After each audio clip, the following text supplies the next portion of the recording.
असं आहे की तुम्हाला माहीत आहे की मी 4-5 दिवसापूर्वी देवेंद्र फडणवीस यांच्यावर जे आरोप केले होते आणि जी वस्तुस्थिती जनतेसमोर आणली होती की कशा पद्धतीनं देवेंद्र फडणवीस यांनी उद्धव ठाकरे यांना तुरुंगात टाकण्यासाठी, आदित्य ठाकरे यांना तुरुंगात टाकण्यासाठी 3 वर्षापूर्वी कशा पद्धतीनं ॲफिडेविट मी करून द्यावं यासाठी जो प्रस्ताव माझ्यासमोर आणला होता, ही गोष्ट जेव्हा मी महाराष्ट्रातील जनतेसमोर पुढे केली त्यानंतर आता देवेंद्र फडणवीस यांची आता ही नवीन चाल आहे. सचिन मजे जे बोलले हे देवेंद्र फडणवीस यांची आता नवीन चाल आहे.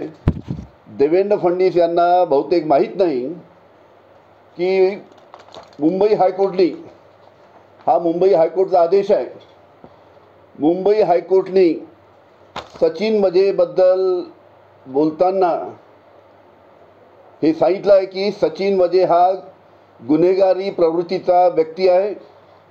तो 2 खुनाच्या गुन्ह्यामध्ये त्याला आतापर्यंत अटक करण्यात आली आहे. आतासुद्धा तो एका खुनाचा गुन्ह्यामध्ये तुरुंगात आहे. त्याची गुन्हेगारी प्रवृत्तीची पार्श्वभूमी आहे सचिन मजेची.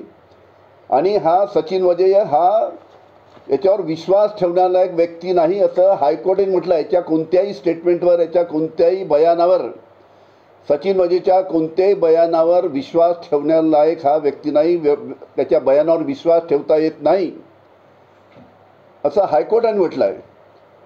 आणि अशा या गुन्हेगारी प्रवृत्तीच्या सचिन मजेला हाताशी धरून देवेंद्र फडणवीस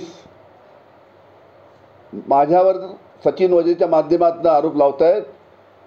त्याच्यामुळे जनतेला हे मी सांगू इच्छितो की मी जे आरोप लावले ते देवेंद्र फडणवीसवर, आणि म्हणून देवेंद्र फडणवीस यांनी सचिन मजेला पकडून माझ्यावर हे आरोप लावायला सांगितले आहे. पण हायकोर्टाचा आदेश मी परत सांगतो की हा गुन्हेगारी प्रवृत्तीचा सचिन मजे हा व्यक्ती आहे आणि याच्या कोणत्याही बयानावर, याच्या कोणत्याही स्टेटमेंटवर विश्वास ठेवता येणार नाही असं हायकोर्टाने म्हटलेलं आहे.